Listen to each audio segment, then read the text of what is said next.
everyone. Welcome again to the BATTASS podcast, the Batman the Animated Series show podcast, where we talk about Batman the Animated Series. My name is Clay McCormick, and with me, as always, is Sean Murphy. How you doing, Sean?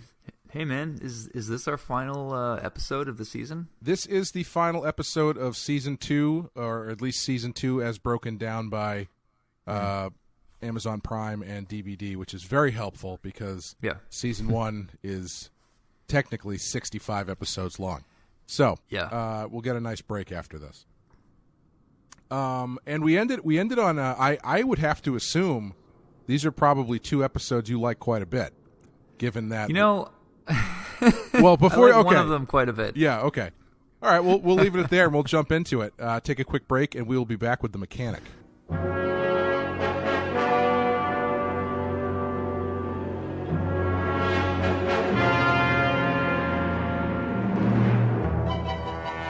The Mechanic, story by Steve Perry and Lauren Bright, teleplay by Randy Rogel, directed by Kevin Altieri, and in this one, thanks to a freak accident during a high-speed chase, the Batmobile is virtually demolished.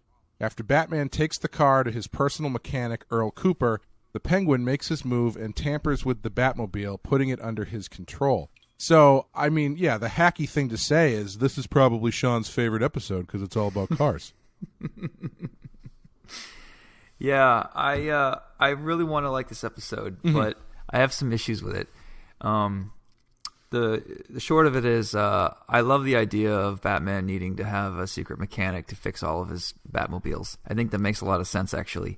I like the flashback of Earl. He was a whistleblower for safety regulations, and he got fired, and he ran into Batman, and Batman came up to him and with an old Batmobile that had the shield on the front, and it was pretty cool. And he said that he needed a new car, and Earl jumped at the challenge.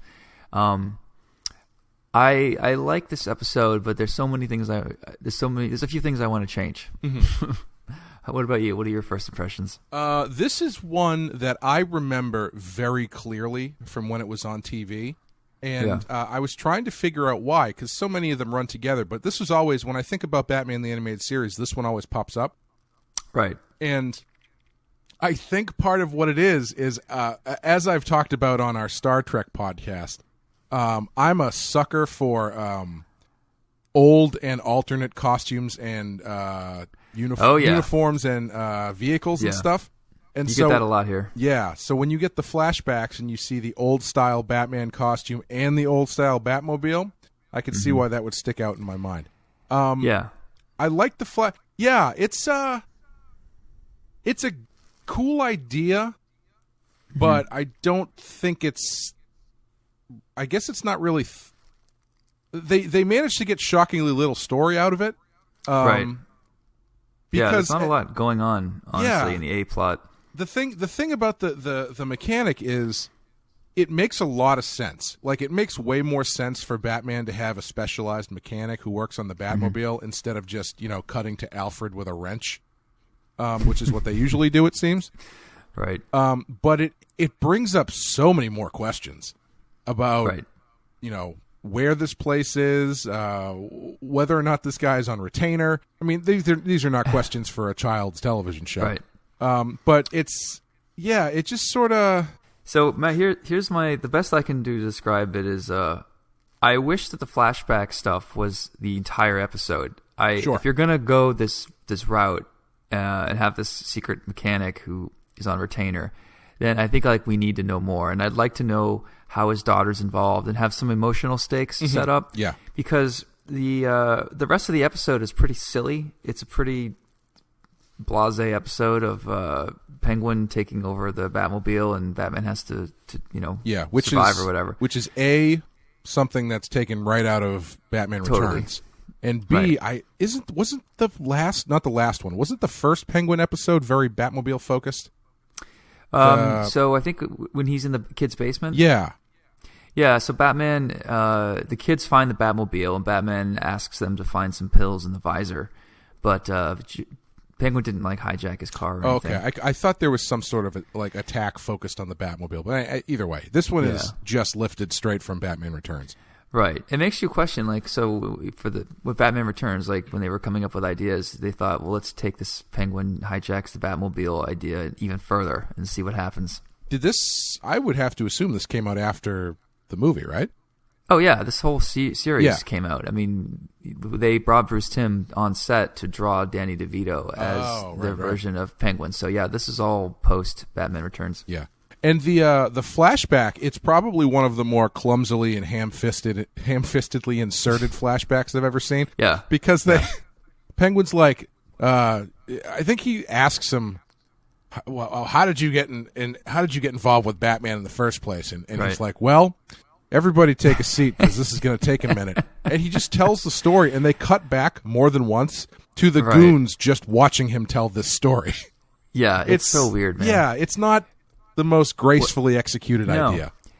And when the flashback started, I began to make a note on my phone. I'm like, okay, I don't think we need this flashback at all. It's pretty unnecessary. But when you get to see the old Bat costume and the old Batmobile, that's when it started to hold its weight. Yeah. And I love the flashback stuff when you get to see the old stuff. My favorite episode of the Ghostbusters cartoon was the episode that is it happens directly after the events of the movie, so you get to see them in their movie costumes, which I always thought was great. Oh, that's cool. But yeah, it's I do wish it was a more cohesive story. Like if you even if they did sort of like the flashback as a flashback at the beginning and then did a 5 years later card or something and then kick into the story, Yeah, that would work. I think that the reason this episode comes across as silly, there's no emotional stakes. Yes. And I think that Batman works better when there's some kind of emotional stake. So I'd say, all right, you get this mechanic, you have his daughter.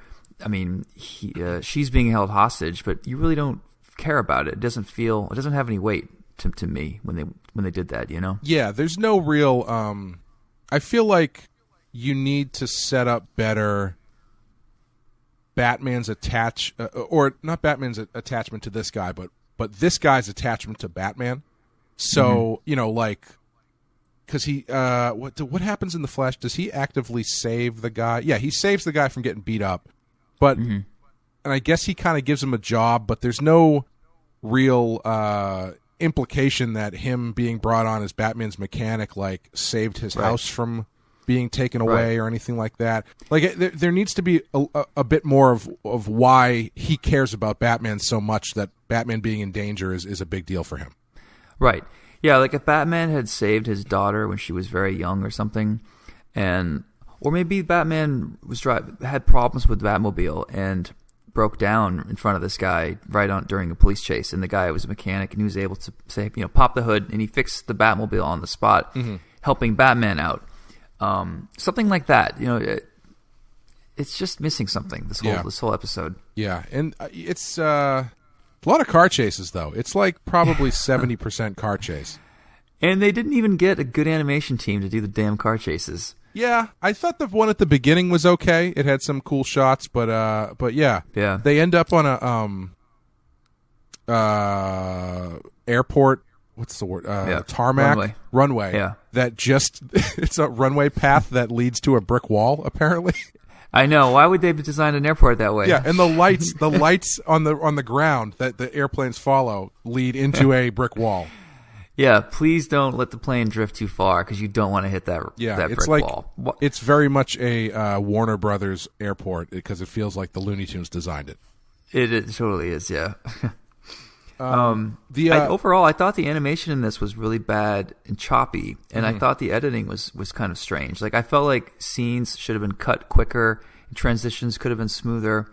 It's just not as streamlined as every other episode. Yeah. It takes a while to get going too. I don't know why Robin's here. Complete waste of Robin, really. Oh yeah, you're right. I didn't even think about that. Yeah, he's there and he's just kind of like, well, this is kind of strange. Right. He doesn't really add much to the story. It's just so clunky across the board. Like even the way the Batmobile gets damaged is really clunky.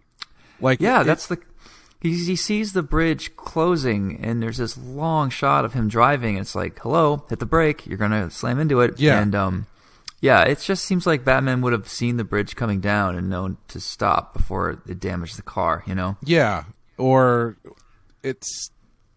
Why not pick a different mechanism for that to happen? Mm-hmm. Like, it's just, it's a very strange, clunky mechanism, and then the Penguin guys end up jumping onto a boat that goes somewhere. I don't know how they get the car off the boat. Yep. It's just real clunky. I also wish that the mechanic had a fleet of Batmobiles, and Batman could just jump into the next one. That sort of makes more sense to me, that there'd be more than one car. Yeah, it does make more sense. Well, he's got the loaners, which are just two motorcycles. That's true, yeah. And I gotta say, like, Earl quotes him about a week for, I'm guessing, $100,000 of body damage. I was gonna say, new chassis. Did Having built a car myself, did this one hit you? Did this one hit you like really deep with having to bring your car in, your high level car to have high level damage or replacements done? I know. I need an Earl, honestly. I'm like, wow, 1 week for all that? That's amazing. But there's no way that one person and his daughter, 2 people, are going to be able to do that. Even you throw all the money in the world. It takes you more than a week to get parts, honestly, once you order them. Yeah. It's ridiculous. I can't believe it for a second. The other thing that I thought was funny is that the lesson learned at the end of this is if you're going to order parts for a clandestine operation, don't order them all at the same time. Yeah. Kind of a no-brainer, but hey, he learned from his mistake this time, I guess. Yeah, I thought as soon as they did that and they tracked it back, I was like, that's why they do it in Batman Begins. They make it a point of having him be like, yeah, we have to order these from 500 different places so nobody knows what's going on. Basically, yeah. The one thing that I did notice, because we've talked about it before, is this version of the Batmobile actually doesn't look great from every angle. No. They used an angle I don't think they've ever really used before, which is like from above and slightly behind, so you get to see the ass of the car and the fire, the jet, but you also get to see the length of it. I actually thought that angle looked pretty good. Yeah. Yeah, there's some creative liberty that they took to make it work in some of the shots, but there's some of the overhead shots and I thought were a little bit clunky. It's not an easy shape to draw, honestly. I mean, there's nothing on the car. You really have to make sure you get the swish and the swoop right on the rear wheel wells and all that stuff for it to work, you know? Like, when I drew a whole fleet of these things, like the animated series one was the hardest because, like, you have to get the basics of it correct or the whole thing's going to fall apart. Whereas if you're drawing the tumbler, you have a lot of leeway in how much detail you can throw in, and it's very forgiving. Right. But the TAS Batmobile, I don't find very forgiving at all. Yeah, the tumbler is just, I mean, it's not, I don't say this to mean that it's easier to draw, but it's like a big, you know, it's a mess. Complex mess of a turtle shell kind of thing, you know? Exactly. Yeah, as long as you get the 4 wheels right on the rear and the front fork, you're pretty much good to go. Yeah. Do you, I hadn't thought about that, about the simpler one actually being the harder one to draw, because it's so simple and because it's so meticulously measured out, I guess. Yeah.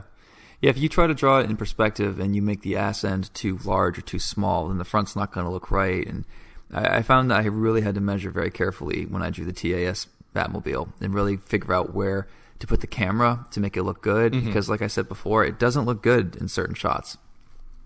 Yeah, and I always I can probably count on one hand the number of times I've tried to draw that car, but I've always noticed that the wheel spacing is really difficult on that one because it is such an awkward length. It is. It looks good in a concept art. Like, I could see why they would approve it. Actually, I think when they hired one of the animators or concept designers for this, he had submitted 2 different designs for this Batmobile.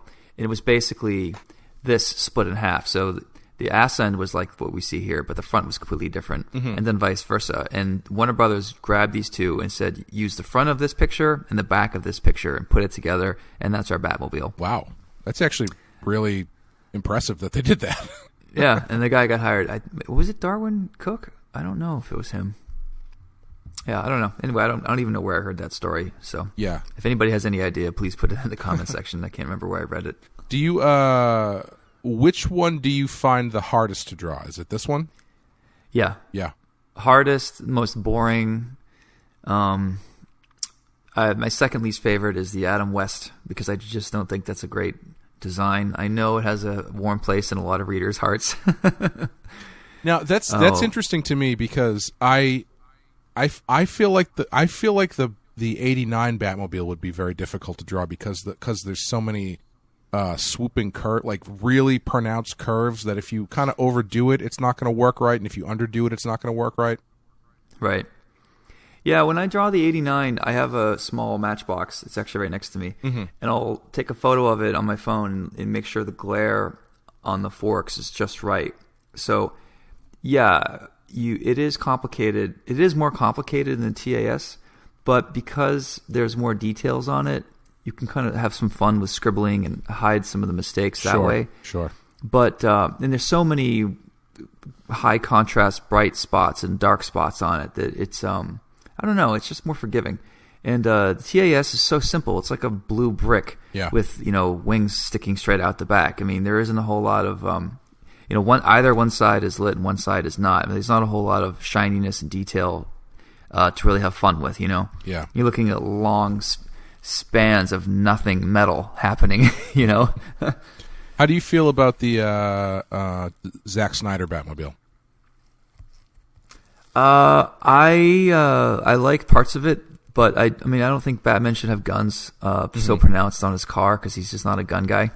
Yeah, they need to be hidden inside the car, like in the '89 one. Yeah, I know. I'm splitting hairs here on the morality. No, I know what you Batman mean. There's guns. having guns mounted to the front of it and having guns hidden inside are very different. Yeah. Yeah, the I like this design because the back of it had like these like strapped back fly wings on it. It was a nice design element. I'm not sure how to describe it really. I love the wide wheel wells, the base, in the sort of RC car style design that it was going off of. I don't think you need gun turrets over the front wheels. I think that's just too much. But honestly, my biggest beef with that design was the way they shot it. Like, you could not fucking get a good look at it at all. Yeah. And I know I said this before, but in '89, when Batman and Vicky Vale are running out of the restaurant, and he's like, "Get in the car," and she's like, "Which one?" You have a very clear shot of the '89 Batmobile, and it's like, yes. So now that your brain knows what you're looking at, you can go to all these crazy angles and not miss a beat. But in the most recent Batman movies, like, this thing just comes streaking out of a shadowy alley or a dumpster or something, and you never know what the hell you're looking at. And I know that they think that that's what's so cool about it, but to me that just fucking bothers me. Yeah. And it's got to kill the concept artist. He's like, dude, I spent so much time on this, you can't even see it. Yeah, we've definitely talked about that before. I was going to say, do you feel like this design is a victim of the modern trend to over-design things? Yeah. So I feel like modern car design it used to be that you would grab a block of clay and smooth it out, and you would sort of work it, and you would have like a good three-dimensional idea of what you want the body to look like. And then you would run it through a wind tunnel, and then you would make adjustments. Now they're designed in computers, so these brand new Lamborghini Aventadors or whatever they're called, they look like stealth bombers. There's so many jagged angles, and it looks like a car designed by a computer, because it's just, the design is everywhere. Like, you don't know where you're supposed to look. And of course, a computer can tell you how to make the fenders jagged and how to push the airflow around the wheels.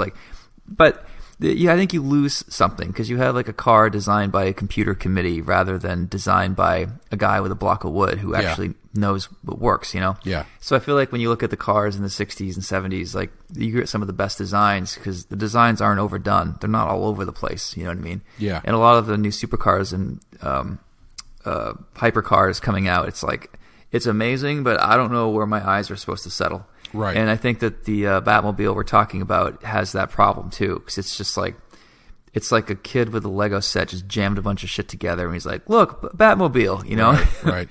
Like, they forgot to put they forgot to tone it down, so you need like clean detail, so you're not overwhelming the eye all the time. Yeah, and that's something that I can't remember when we've talked about this.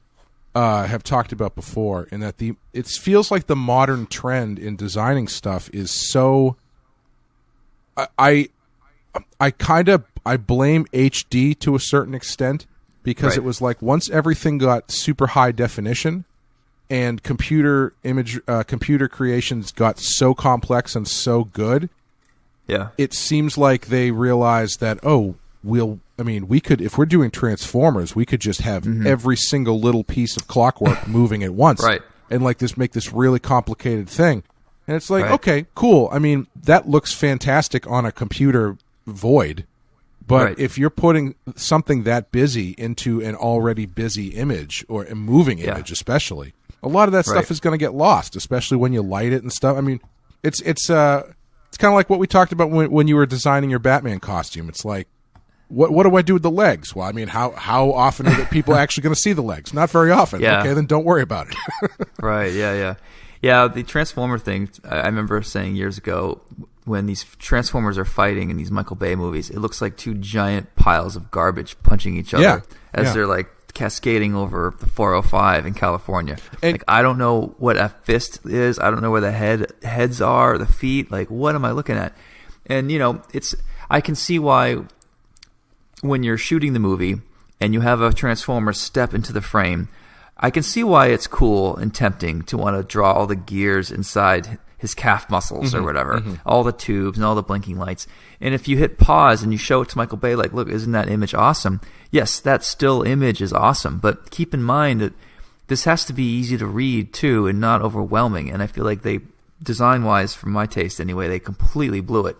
And that's why it was so nice when Bumblebee came out, because they went back to like the 80s sort of aesthetic of, his chest is a Volkswagen Beetle. Yep. Very easy to spot. Even as he runs by the camera, you can quickly go, oh, that's his chest. And you know where his body parts are. And that's a big deal when you're storytelling.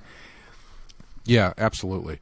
I could rant about this all day, so feel free to stop me. Yeah, we've talked about this on mic and off very often, and I hope, I just hope we don't just sound like two old guys talking about how it looks so great before. I feel like it is a design aesthetic thing. It's not just like what we're used to, or we're too old to understand how CGI works anymore. Right, I believe, I would like to believe, it is a matter of, what design feels like it works versus stuff that just goes too far. Yeah. I think, and I always use this as to make a point. If aliens landed and they were asking, you showed them a bunch of, die-cast models of every Batmobile, I think that they would settle on the best-looking ones, similar to what you and I probably like. I feel like it's not just opinion. I think that there's academic reasons why the 89 Batmobile works better than the animated series. And, like, for example, I have way more love for the animated series than I do for Burton. No, I love Burton too, but I would rather, on my tombstone, have every episode of TAS playing rather than playing 89 over and over again. But I think the 89 Batmobile looks way better than TAS. So my love for animated series is not fooling me into thinking that the animated series car is that great, because I think it's a little bit lacking. Well, not to put you on the spot, I was thinking we would do this as a separate episode, but we're talking about it now. We're kind of already into it, though, So we already know that you love the 89 Batmobile because you're a smart person with good taste. And and great friends, by the way. Yes. Very attractive friends, too. You don't really like the 66 Batmobile, because you think it's just a boring design? Yeah, it looks like they'd grabbed a car and just stuck some things on it. And it worked for the 60s, and I can see why it has a warm place in people's hearts. But I like drawing it in the same way I like drawing Lincoln Cadillacs, where you're drawing a very long brick that takes up 2 parking spots, and there is something really long and slick about it.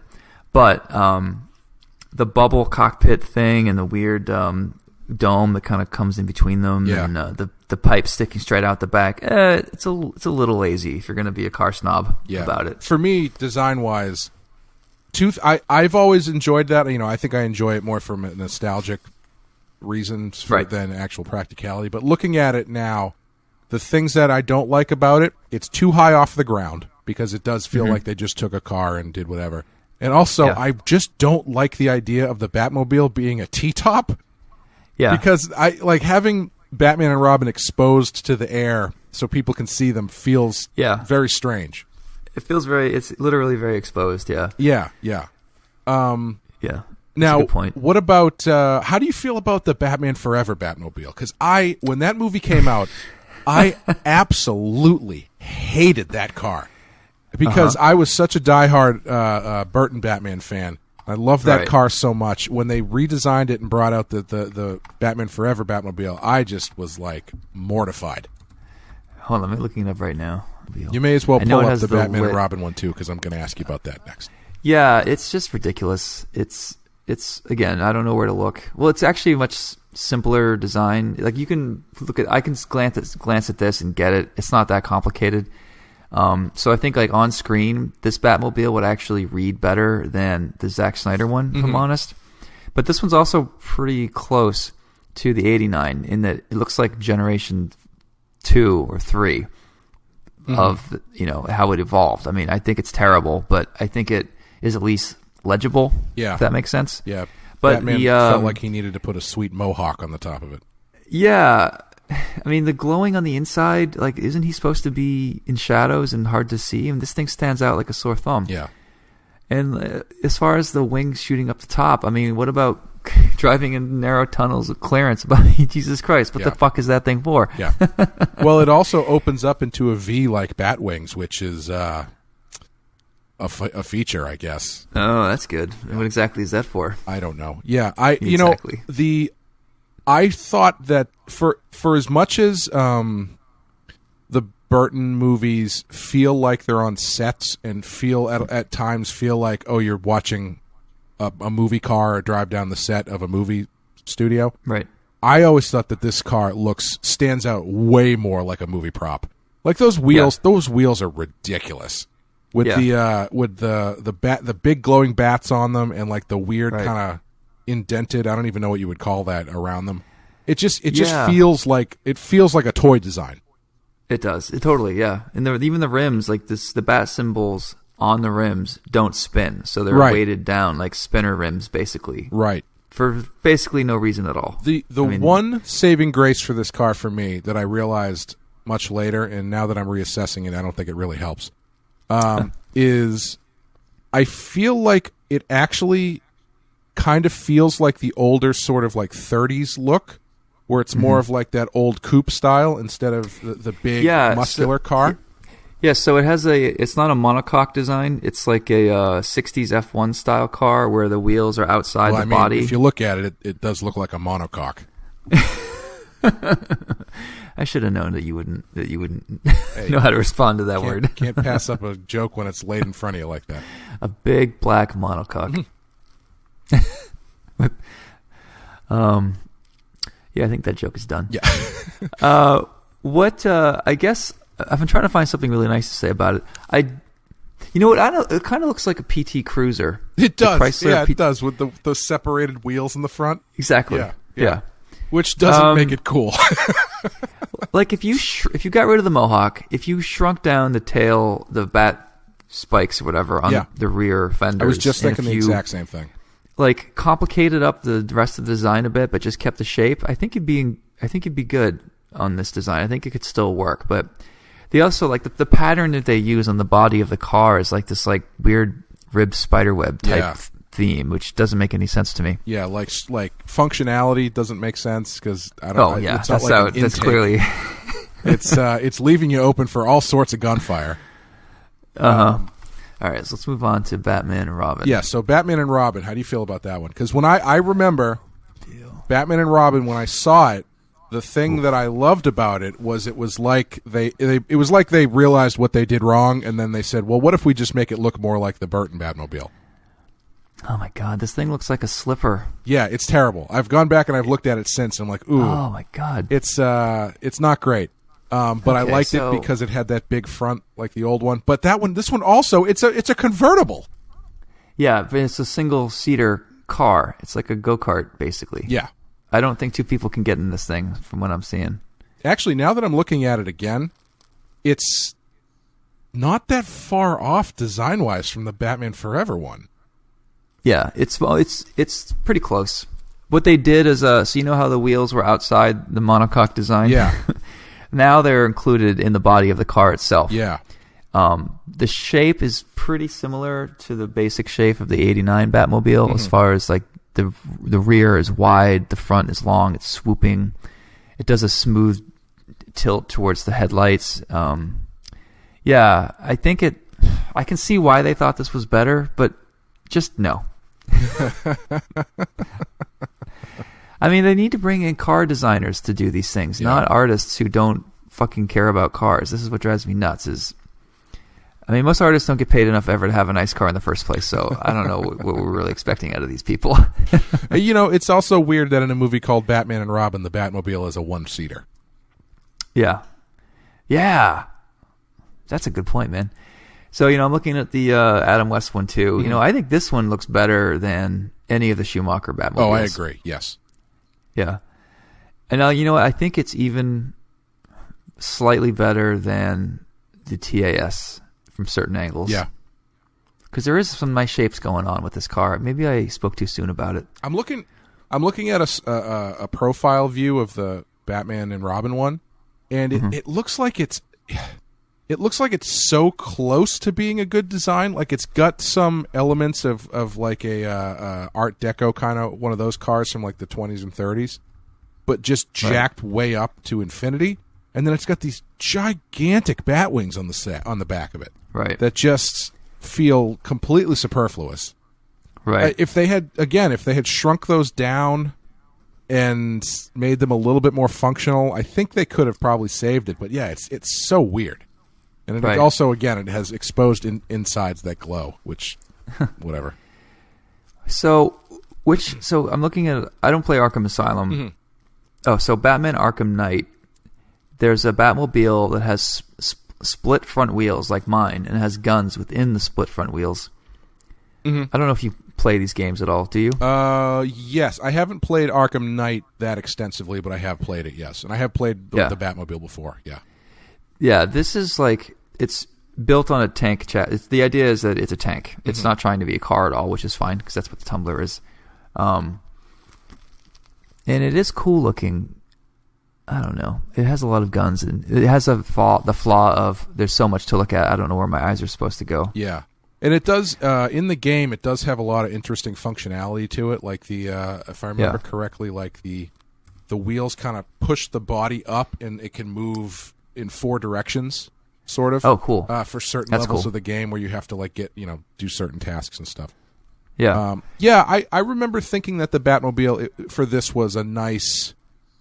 I liked it more than the Snyder Batmobile. It seems a little bit more cohesive. It seems like it's like a post-Tumbler Batmobile, but it's not quite as far off as the Snyder one is.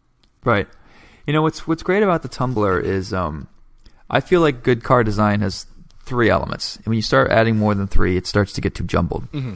So I look at this the Nolan Batmobile. I see 4 huge tires on the rear. So you always know if that thing is coming or going if you're watching this thing in action. Yep. It's super helpful and easier to draw, assuming you know how to work with ellipses. And then you have the front forks, which especially when the bat pod pops out of one at some point. I feel like we get enough angles of the Tumbler to know generally that the front forks have these wheels that, like, there are no bumpers. The tires themselves are the bumpers if this car ever hits a wall, basically. And then the third element would just be like this craziness in between all the tires, basically. And I think I don't love, my preferred Batmobile is not the Nolan one, but design-wise, I think it works very well for a lot of good reasons. Yeah. And practically speaking, it looks like something Batman would actually have. And I bet that, I'll bet that Nolan came up with some sketches and came up with a basic shape, and then he gave it to actual car designers to figure it out, because they actually built the thing from scratch. They didn't use a chassis from another vehicle. Like, it's all custom. Mm-hmm. Oh, wow. That's actually pretty But impressive. I would not be surprised if he actually had car people work on it, not just a concept artist. Yeah. Because when I was hanging out with Nolan, he had... Name drop. Yeah, sorry. You're waiting for it. He had his original model, I guess he built, of what he wanted the bat pod to look like. And it was made out of, like, kit bashing and, pieces of wood. Like, it wasn't finished at all, but the basic shape was basically there. So I could imagine that he gave that to a designer, and they sort of streamlined it a little bit, Yeah. Yeah, that's and I mean it's a complicated machine too. Like to actually drive it. Like aren't the tires independently motored or something like that? And they work on computers because there's no axle. Is that right. Axle to control them, so they work independently, right? Yeah, I think that's what it is. Yeah, you might need an engine or at least some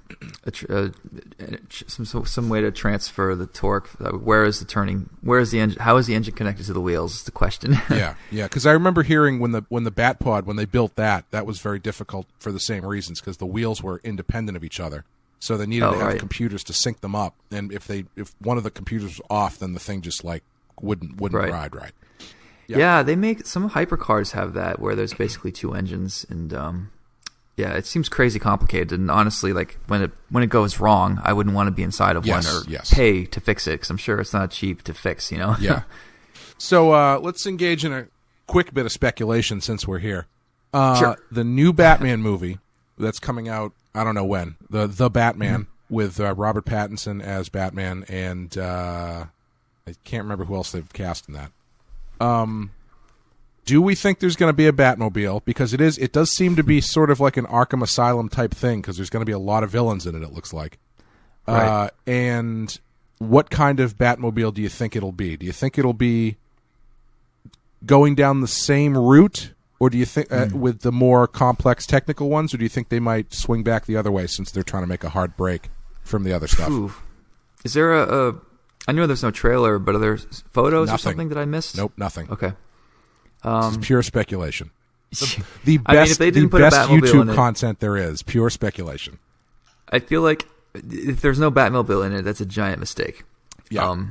If he's is this a origin story for Batman? Is it like Batman Year One or something? Unclear. No. So if they go with like this cartoon, the episode we just watched, maybe he has a Batmobile he kind of built himself, and maybe by the end of the movie he gets like a real Batmobile finally, or something like that. That would be cool. So like the last shot is like the next Batmobile or whatever. Yeah. I would be inclined to think that they might swing it back the other way and do something a little bit more grounded. But you never know, because with these movies you got a lot of forces pushing you in certain directions, and they need new toys and stuff. So you never know. Hey, you never know. Maybe it'll look surprisingly like the White Knight Batmobile. Right, I hope so, man. And you won't know until you see it in the movie.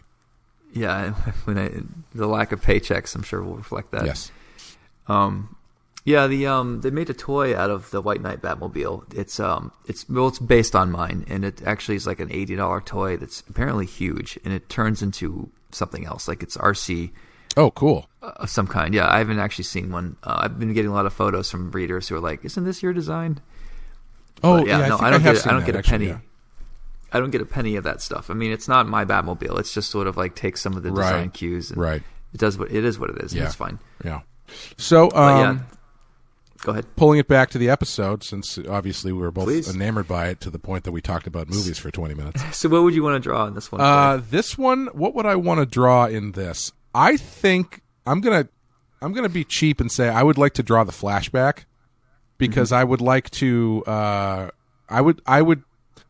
I would enjoy getting to play with what the old version of Batman's costume looks like. Do I pull from the original Batman costume, which had like the purple gloves, short purple gloves, and the weird wings and the weird helmet and stuff, or cowl? I think there's you can have a lot of fun with that stuff, especially if you. I mean, in this situation, I've been drawing 45 issues of Batman the same way for the whole time, so I want to have a little fun. Right. Yourself? I would draw. My quick answer is I want to draw Earl working on the Batmobile. Yeah. But I want to draw a bunch of other shit there as well, and really give him almost like another Bat cave type place where Bruce can go and access extra cars if he needs them or whatever. Sure. Yeah. But the long answer is I want to draw this whole thing. Yeah. I almost want to do a one shot of this episode, but fix all the things that we're talking about. Right. Like I would have it so that he and Batman meet in a different kind of way. I would explain the relationship with his daughter and how they're able to do. Like, there's so many great questions that I think they're worth exploring, especially in the White Knight universe, where I try to ground everything and explain with real legal reasons in the real world how this might actually happen. And I think there's a lot for me to chew on with just sort of the holes in this episode. Yeah. Yeah, no, I think that would be a lot of fun. Yeah. But for me, I think the episode gets a 2 or a 3, honestly. Yeah. How about you? Yeah, I think it's a 3. I don't know. I think that my 3 is a nostalgic 3 because it is one where I like, I like this stuff. That's kind of fun. I'm going to stick with a 3 because I think it's a 2 of an episode with a 3 of an idea. Let's put it that way. No, it's a 2. It's a 2 of an episode with a 4 of an idea, but it's not executed super well, so it ends up somewhere in the 3 range. That is a very complicated way. Put that on a spreadsheet. Okay. I guess we have our answer, folks. Yes. So that's going to do it for the mechanic. Take a quick break, and we'll be back with Harley and Ivy.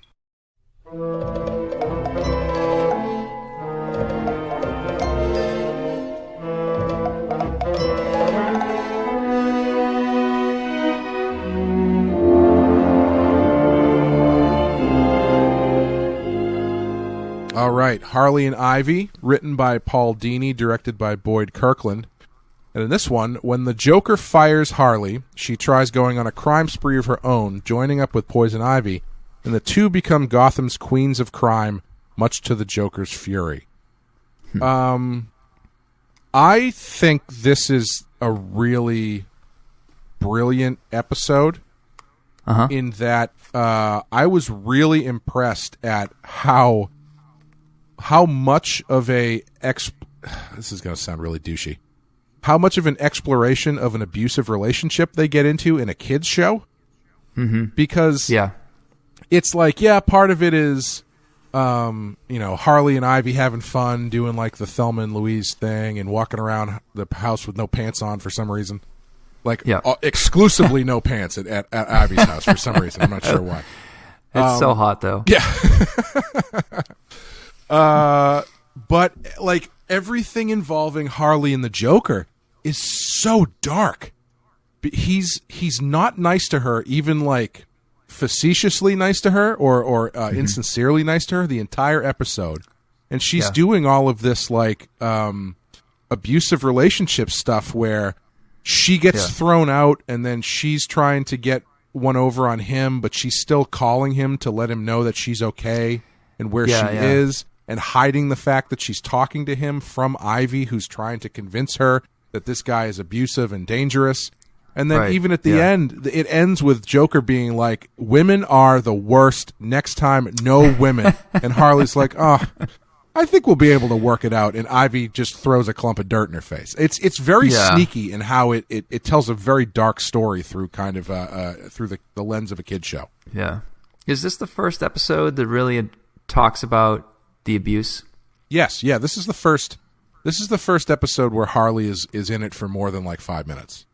Okay, that's what I thought. Yeah, you can tell that they really thought up a lot of this stuff through. I do have some small quibbles with the episode, but overall, I really loved it. I loved the girls' night out type vibe where they're sticking it to all the men in the city, and it's different versions of feminism at play. I know it's just a kid's show, but it's interesting. But one of the things I was wondering about was when did Ivy become like feminists? Like, I know she's into plants and all that stuff too, but when did they decide to make her like a very strong feminist type character? Most likely when this episode came out. I don't think so. I don't know if that's ever been her bag in the comics. I'm not super sure, but it feels to me like it's a creation of the show. Right. And then my second question is she a lesbian in continuity? I believe now she might be. If not lesbian, she might be bisexual. Let me see if I can find out. Because they had the Harley Ivy thing for a while in comics. It's like Harley's in love with Joker. She's not in love with Ivy. But my guess is she loves Ivy. She likes her like a really tight friend, and they might have hooked up. I think in the comics they have established that they are in some sort of romantic relationship. Yeah. Okay. So I don't think in a 1992 cartoon they're going to have a character come out and say, I'm a lesbian and here's why I'm different. They did like 5 seasons of Xena Warrior Princess and they never said that. So. Yeah. But I almost wish, because as much as I love this episode, there's no reason, no one introduces the idea of why this has to be a girls versus boys theme. I like that it's girls versus boys theme, but I wish that, because the only reason it heads that way is because Ivy takes it in that direction. Sure. So, she and Harley hook up. They're in Ivy's house, and she's hearing Harley's tale of woe, and she's like, we don't need the boys. Come on, let's go show Gotham that the girls can play just as dirty or whatever. Yep. But I almost wish that to me that would make more sense if at the beginning Joker kicked Harley out because he thought girls couldn't do this.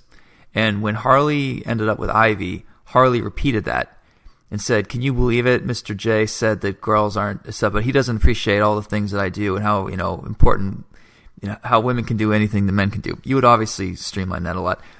And then that's what gets them to go on this girls versus boys thing. Because as it stands, there's really no reason to head that way. Well, I could see Harley. I mean, Harley doesn't seem like she's going to come to that conclusion herself. No. It seems like, the way it plays is that she's just doing it to get one over on Joker, and then Ivy comes in, and I think Ivy's motivation there could be a little bit more clear. Right. Even if you gave her a grudge with the Joker that made her want to fix Harley to prove a point to Joker. I don't even know if it has to be that specific. I mean, as much as Ivy recognizes that Harley is in a abusive relationship with the Joker, and it's her being like, listen, you don't need this guy. We can do this stuff on our own. We don't need I'm my own crime boss. My henchmen work for me. I don't need men to do my job for me. That kind of thing. Right. Yeah. Did she ever have a line in there that said, "We don't need the boys"? Was there ever anything like that from Ivy? I honestly don't remember. It wouldn't surprise me if there was. I wish there was, and that's as close as you would be able to go into saying she's a lesbian for a kid's show in 1992, I would imagine. Right. But I almost wish that, because you already have them hanging out, not wearing pants, and there's a closeness there. There's nothing, male gazy or overly sexual. But if you had Ivy have one line where she's like, trust me, I've learned that we don't need the boys. That would be really cool for me, like a wink wink. Yeah. Which is why you're not wearing pants in my house. Yeah. The one line, I love when they go into some boys club, like the Lions Club or whatever it is, and it's all men. As Ivy walks in, one of the men is whispering like, "A woman here, girls, outrageous." They definitely have like a kids treehouse club response to them showing up. Where they're like, "Oh, girls," no. But they're all like 50 or 60-year-old men at some sort of weird club. Yeah, they should have said the line that they would have been saying in real life would be, "Who ordered the strippers?" Yeah. This is awesome. Yes, that probably would be more accurate, and actually would be a pretty good inversion of that too. I guess you could have Harley jump out of the cake like she does in that other episode, except they throw everybody into pods or something. I don't know. Yeah.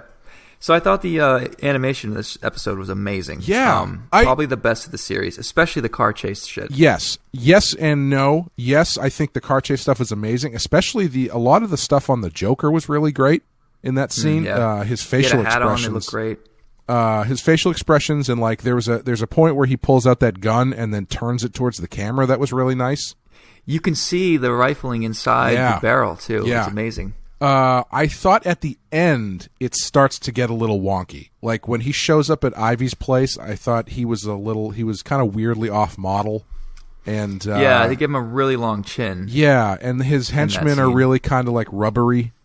But no one cares about them. Yeah, but overall, I think generally the animation was really great, and it's another Paul Dini episode where he writes the most dangerous Joker. Because again, the Joker is not a pleasant character in this. He's only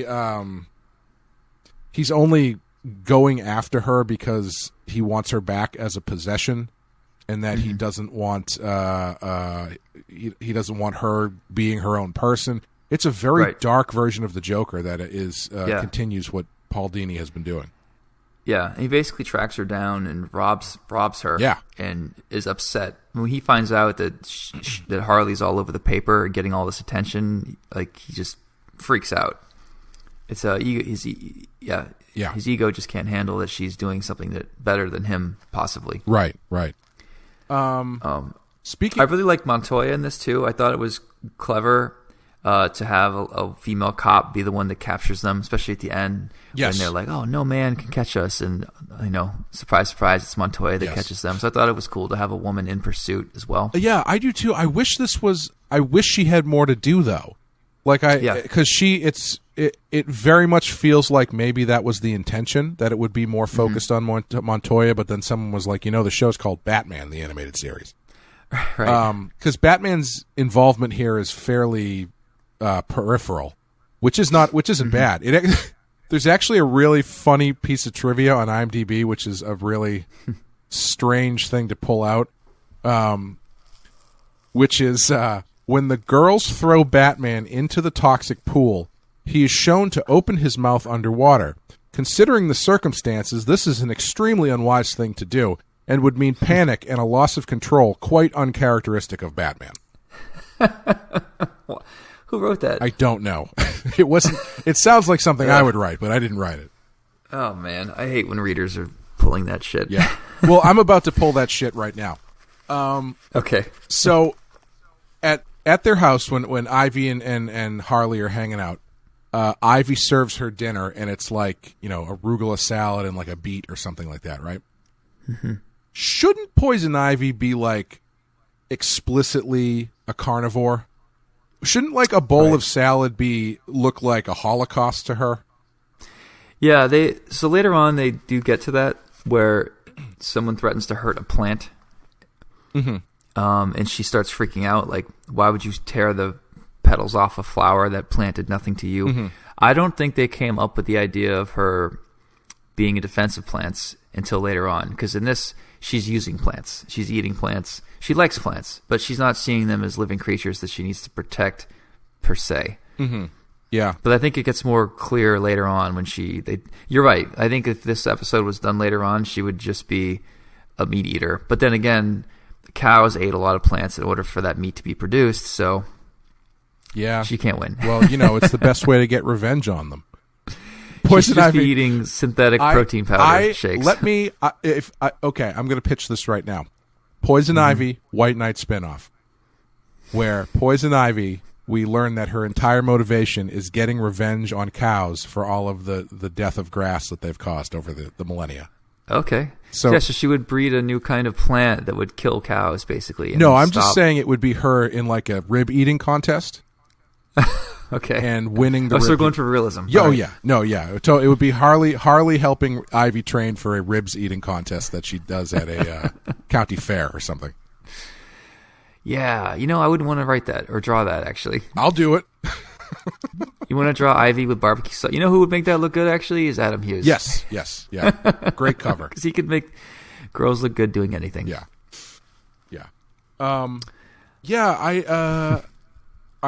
Another piece of animation I thought looked really good was when the Batmobile at the end is like zooming out of there through the fire. Okay, I just got cut off in my own brain because I was thinking again, there's so much fire. So many opportunities to light Batman by fire, and they don't do it anymore. As the fire started, I was leaning in towards the TV, like, "Ooh, is Clay gonna love this or not?" And I was so upset they didn't do firelit Batman. The answer is no. Clay did not love it. That should be on the model sheet. Yes. Yeah. Yeah. When Batman goes by fire, his colors change. They should, and it's awesome. Listen, if they do one of those, if they do an alternate paint of one of those new action figures, I've said this before. That's fire. Colored Batman, I will buy all of them. Oh my God.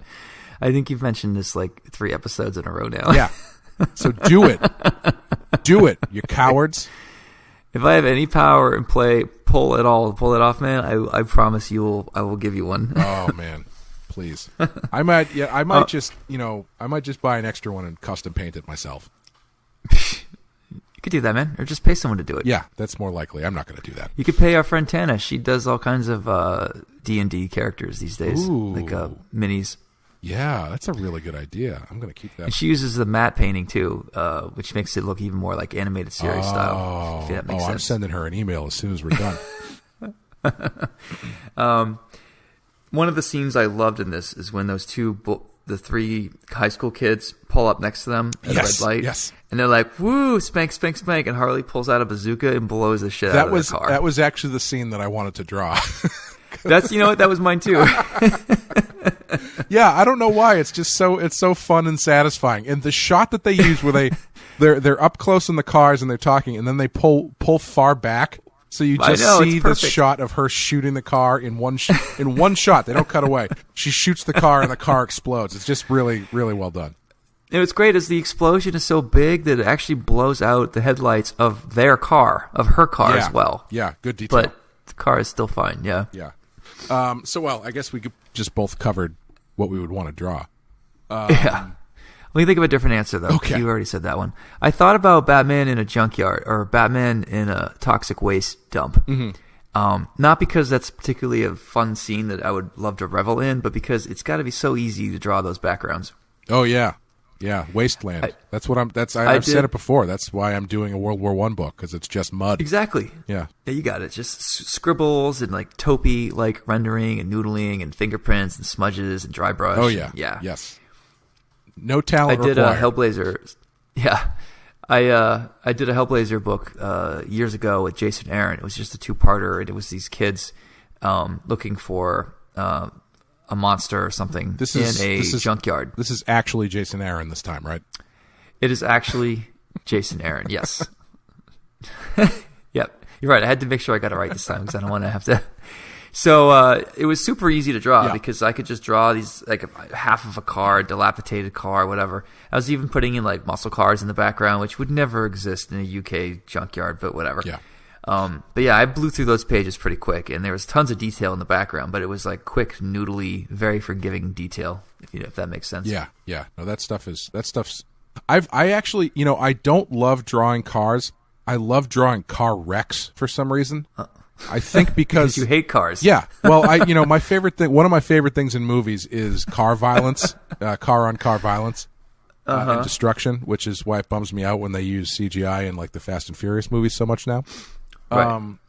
But drawing car wrecks and busted up cars, I do find very satisfying. I think that is like. Go ahead. I was just gonna say, I think because the structure of the car, which is the thing that gives me the most trouble, is now no longer a factor. Yeah.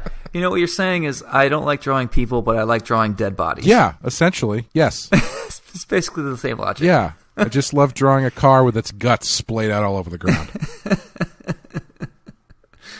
Oh, man. Yeah, I could see that. Why was Harley holed up on a toxic waste plant? Or she's immune to poisons and toxins, so I think it was actually a clever way. It was a clever hideout for her. Oh, okay. Honestly. Yeah, less obvious than the 101st condemned laugh factory that the Joker was hiding out in. Right. But you're right. I mean, she didn't need to be in a toxic waste dump at all for this plot. Yeah. But it does make the idea of her poison toxicity, I don't know what you call it, that's never been more clear for her character than it is in this episode. And actually, another piece of trivia that I didn't know is that I guess, you know how she gives Harley that like anti-toxin shot or something like that? Right. Later on, that comes back and they reveal that actually gave her slight superhuman abilities. Oh shit! Yeah, let me pull it up real quick. Ivy injects Harley with a toxin antidote to allow her to stay on the toxic waste dump. Later, this is found to have also increased Harley's strength and stamina. Oh. Because of this, she survived greater falls suffered in the new Batman Adventures episode Mad Love and in Batman Beyond: Return of the Joker. Is that official canon? That doesn't or is that just people guessing? I'm not sure. Maybe if we get to it. Is there a line where she's like, "Thank God I survived this fall thanks to Ivy's injections"? Yeah, that might just be what the kids call head canon. Sure, yeah. But maybe they do come back to it later, and she does mention that she's had more strength since she got that shot or something. I don't know. That's questionable now that I'm looking at it again. But yeah, unless it's in a comic somewhere. I mean, again, if someone knows the answer to this, please put it in our comments or whatever. Sure. Yes. Do you have a rating for this one? Yeah, I'm at a high 4. Yeah, but maybe a 5 is probably more fair. How about you? I'm also a high 4. I don't know if it's a 5. If it's very close, if it's not, because it really it does really establish the Joker and Harley relationship very solidly, and how destructive and negative it is. And it's the first episode that really gives you an idea of who Harley is as a character. It's the Harley and Ivy thing for the first time. There's a lot of stuff there. And the first time we see her without a costume, I think. Yeah, I think you're right. Yeah. Which is interesting because I guess in the later versions of Harley, she also ends up with dyed skin like the Joker has. Yeah, she's like a slight white or pale blue type skin. Yeah, but in this original version, I guess it's just makeup. Wait, is that true? Wait a minute. Oh, it's actually dyed later on, is what you're saying. Yeah, like I think when they redid the New 52, or maybe it was Rebirth or something, I think the modern version of Harley has the same skin color discoloration that the Joker has, because of being dumped into chemicals or something like that. Well, this is the Margot Robbie cheerleader version, right? Yes, yeah. Yeah, I don't care about that version. Do you have any thoughts on the previews that we're seeing for Birds of Prey? I think it looks pretty fun. It's only been one preview. I thought she was great in Suicide Squad. Everybody else who's in it. I think is really good. Ewan McGregor is going to chew every piece of scenery he can get his teeth on. They have Montoya in it too, which I thought was cool. Yeah, I don't love the first movie. I thought Margot Robbie was great. Yeah, it's not her fault that the script was whatever. I think this one has the chance to actually be pretty good.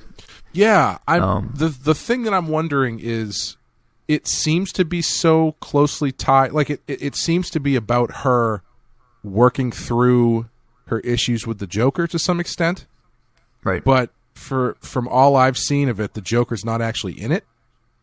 So that seems, I don't know. I mean, obviously, I guess you can do it because they just made a Joker movie without Batman, and they made a Venom movie without Spider-Man. But right, and yeah, so the Joker movie, which just came out like 3 weeks ago, which is setting records for DC.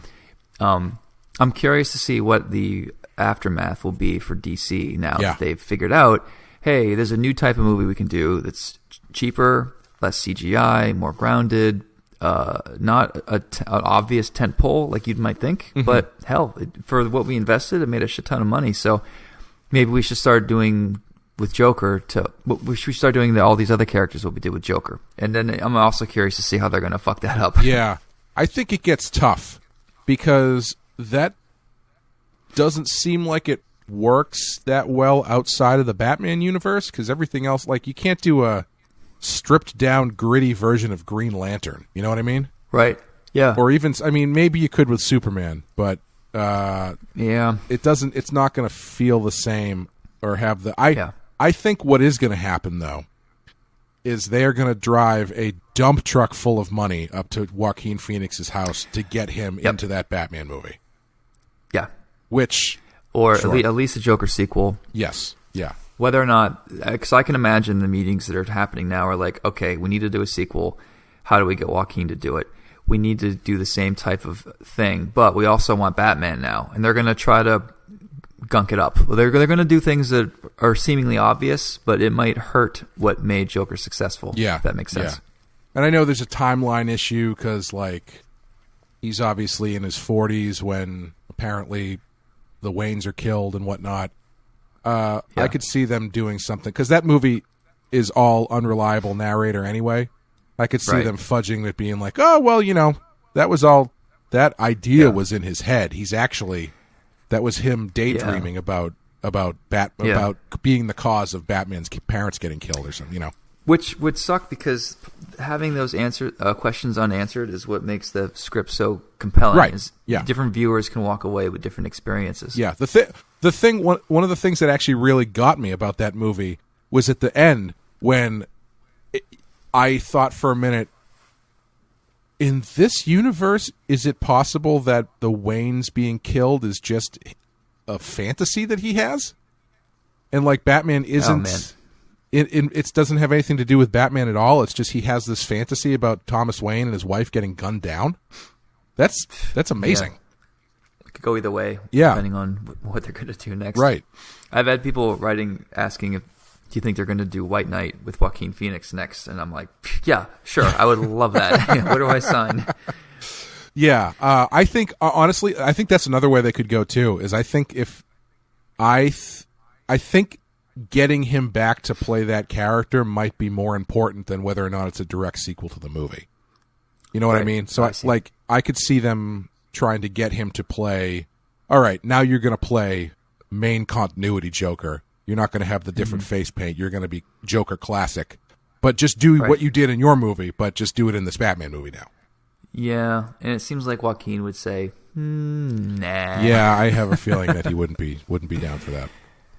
Yeah, I mean, I don't even know how Joker got made. I mean, I can't believe it slid through, honestly, because it doesn't seem like the suits had any say over it at all. It feels like it was just made with a handful of creators who knew what they were doing, and it doesn't have studio interference written all over it. Right. You know? Yeah, definitely. And Joker's a very valuable character, and especially with where DC has been in the last few years with all these hits and misses with these movies. I'm just stunned this came out. You know, I think it's a great idea, but I just feel like this is a Joker movie that we don't deserve. Right. You know? Well, and again, I think it's great. It's just Taxi Driver. Like, it's not a new movie, really, but the brilliance is it's Taxi Driver, but with the Joker. That's what makes it a slam dunk for me. You know? Yeah. Have you seen King of Comedy? It's been a long time. Yeah, I love King of Comedy. And when I saw the trailer for this, I was like, this is King of Comedy, but the guy in King of Comedy turns out to be the Joker instead of just some schmuck. And I was like, oh, that's so good. Yeah. That's such a good idea. Yeah, it is. No, the Joker movie just reminded us what filmmaking was in the 70s. Yeah. It just reminded us, like, oh, yeah, remember how good Taxi Driver was? Oh, yeah, remember how good King of Comedy? Well, hey, let's just do it. Like, it's not a new idea, but it's ballsy. Which I think you can say is a negative, depending on what side of that fence you're on, because it's like they took two of the best anti-hero movies ever made and slapped Joker paint on it, and so you're watching it going like, man, Taxi Driver's great. Man, King of Comedy is great. What is this movie I'm watching? The Joker? Okay, yeah. But those other two movies, they're great. So yeah, I guess it depends on how you look at it. I really enjoyed it. I thought it was very well done. Maybe this is what made Martin Scorsese or whoever. No, it wasn't him. It was the Godfather guy. Attack superhero movies a few weeks ago. Oh no, it was Scorsese too. Yeah, both of them. Oh, okay, him too. Maybe because they stole his movies to make this Joker movie is what lit a fire under his ass. Yeah. Well, you know what was? You said how did this get made and whatnot. Before this came out, like when it got announced, I think there was like two Joker movies in the works at the same time. There was this one, which sounded like it was completely never going to happen, because it was like, oh, Joker movie starring Joaquin Phoenix, directed by the guy that did The Hangover, executive produced by Martin Scorsese and co-starring Robert De Niro. And it's like, no, that's not a real thing. That's never going to happen. And the other one, I think, was they were talking about a Jared Leto Joker movie, which seemed a lot more likely. And this one just managed to make it down the pipe. And I think, I think it was just a sleeper where nobody was messing with it because it was so cheap. This was produced by Scorsese? I don't think so. But that was like one of the early rumors was that's what it was going to be. Okay. Yeah, because I'm like, that's pretty weird if he produced it and then shat all over it. Yeah, I think it was that rumor was a game of telephone because people were saying, it seems like it's like Taxi Driver or something like that. Yeah, I think what's his name from Star is Born? Bradley Cooper was one of the producers on this. Oh, no kidding. Yeah, I think I caught that at the credits at the end. Huh. He would be a good Joker. He's got the nose to play the Joker. Same thought. But yeah, no, my fantasy, of course, they're gonna skip all the amazing Joker stories in the last 30 years and just go straight to mine. But that's just such a long shot. I'm not even done with mine yet, so I don't know. I mean, I secretly hope that they would get around to at least an animated movie within 10 or 20 years. Yeah. Because they do seem to go through the catalog and be like, all right, what haven't we done? We need Joker. White Knight. As much as I would love to see that, obviously, because I think you're right. I think the stuff they're making cartoons of, movies of, is getting more and more current. Yeah. I can't believe that they haven't done Nightfall yet. Like, why they've done Death of Superman. Why haven't they done Bane Breaks Batman's Back and Azrael and all that kind of stuff? It seems like a slam dunk. It's just, I know, man. I don't know why. Well, Azrael's not a big deal like I thought he was. We were talking about that last time, weren't we? Yeah, but I mean, like, is anybody from the Death of Superman a big deal? Like, you got the 4 other Supermen that, that's true. Whatever. Doomsday, all that. Sure. Because one of my biggest surprises with Curse is I was worried people were going to get mad that I made Azrael fat. Well, he starts off bigger, like a linebacker. He's still in shape, but he's still... And instead, I got met with, who's Azrael? And I'm like, oh, I thought Azrael was as memorable to my readers as he was to me in the 90s. Like, even if you didn't read the book, you knew the look, the fire, the orange, the red.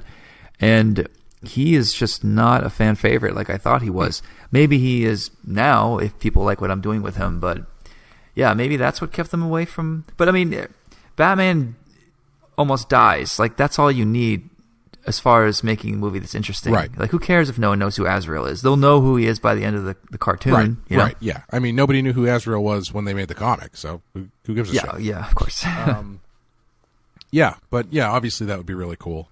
So yeah, I think we're done with season 2 of Batman the Animated Series. I think we're going to do a question and answer episode like we did with Phantasm, because I know you wanted to talk about Curse of the White Knight, so I figured we'll take some time off, then we'll come back with a Q&A, and we can talk about Curse of the White Knight if that works for you. Yep, I would love to, man. I'm having a lot of thoughts. I'd like to get them down. I actually forget how I came up with this story. And I know you and I were on a plane to Scotland when I told you what I had, and you helped me kind of comb through it, but I don't remember why I started writing Curse the way I did, honestly. So I was hoping maybe you would remember. From what I remember, the idea started. I mean, obviously, we don't need to get into this now, but it started with you telling me you wanted to do Batman Castlevania. Yes, and then it sort of went in a bunch of different directions from there. That's pretty much what I had too. So okay, yeah. I'm not crazy, but yeah. So if you want to send us some questions that we can talk about while we're talking about Curse of the White Knight, you can send some to our email address, which is battasspodcast@gmail.com, BATTASS@gmail.com, or on Twitter. Our Twitter account is @BATTASspodcast. That's @BATTASS podcast, and send your questions with the hashtag. Oh, I don't know. Badass, I guess. make it easy for everybody. Yep. Good job, Clay. Yeah. Well, that's why they pay me the big bucks to do these podcasts. Yeah. So hashtag badass, hashtag BATTASS, so we can find them easily. And yeah, I think that's going to do it. Great. Yeah. Got anything else you want to say before we go? No, man. I'm excited to take questions and to talk about Curse. Yeah. It's a halfway point. Like I said, I have a lot of thoughts, and I'm always happy to remind people that you helped, edit a lot of my ideas before DC even got them. So, Oh, thanks. It'll be cool to talk about that. Yeah. It's always fun to kind of break this stuff down and look at it from after it's come out and stuff. I'm just happy to be a part of it. You're like reading the reviews just like I am, which I think is interesting, and seeing what hits and what misses. Yeah, I'm curious. I'm curious to see what's happening and how it's being received. But yeah, thank you everyone so much for listening. We've done 2 seasons of this so far, and hopefully people are enjoying it because I'm having a good time doing it. I'm hoping you're having a good time. I love it, man. I play our episodes back to back when I'm working, just because it takes me out of my own head. Even though I'm listening to myself. That's just narcissistic as hell. Sure. Yeah, it's just narcissism. Yeah. But when you're not around to hang out, I can just hit play and I can hear your voice. And have I mentioned that I have a friend who has said that to me in the past? What? Yeah.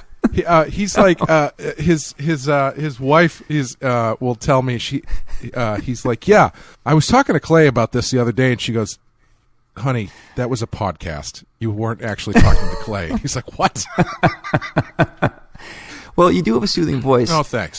So I was just thinking, because sometimes when Colleen, my wife's out of town, I'll fall asleep to Bob Ross, The Joy of Painting, because he has a very soothing voice. Yeah. And I just had this idea: what if you recorded the voiceover of you talking?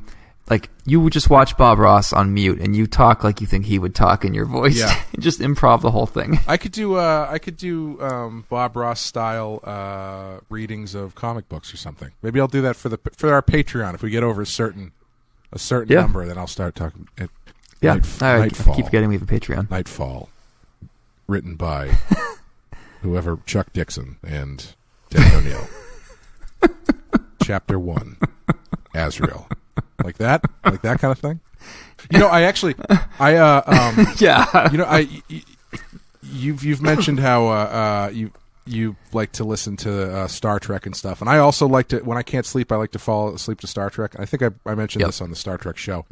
I would love a YouTube compilation of Jean-Luc Picard's dialogue, but not his like yelling dialogue, just his regular middle of the road dialogue, because that's like the sweet spot, I think. Right, when he's being the philosopher captain, none of the line is drawn here. Nothing that's going to wake me up. No, I'm talking like ready room scenes exclusively. Oh, okay. Where they're talking about like something that's come through the cluster of the nebula cluster, and they have to figure out what they're going to do. That stuff where he's just calmly talking. Okay. I once actually downloaded the audiobook of him reading A Christmas Carol, because I thought that's what was going to hit that mark, but it's too well acted.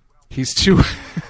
Oh, it's very animated. Yeah, it's very animated. Yeah. So it wasn't. Damn it, Patrick! It wasn't the energy I was looking for, unfortunately. I need calm Patrick. Yes. Yeah, he's a very blustery, voicious. Because he does a lot. I mean, there was a show where he was playing a gay news anchor, and it was great. And yeah, like I try to, when I think of him, I think of a calm British voice, but I don't think he's done a lot of calm British acting. Outside of Professor X. Yeah, I want 2 hours of the energy that he brings to that extras scene where he's like, so I look into the mirror and I see that their clothes have fallen off because they've been in jail so long. Two of them are kissing. One of them's clothes have fallen off. I can see everything. I've seen everything. With Ricky Gervais. And I ride away on the grass. On the grass. Okay. So when I come down to one more bit, when I go down to Clay's to Boston to record live, usually we'll get drunk and dinner and whatever. So Clay's more of a night hawk than I am, so I usually get tired by midnight. So I'm falling asleep on his couch, and when he's back, you go into your bedroom with Caitlin, and I think that it's quiet enough, I'll start playing Star Trek on my phone, but I turn it down so you don't hear me listening to it, because I just don't know what you would think of me.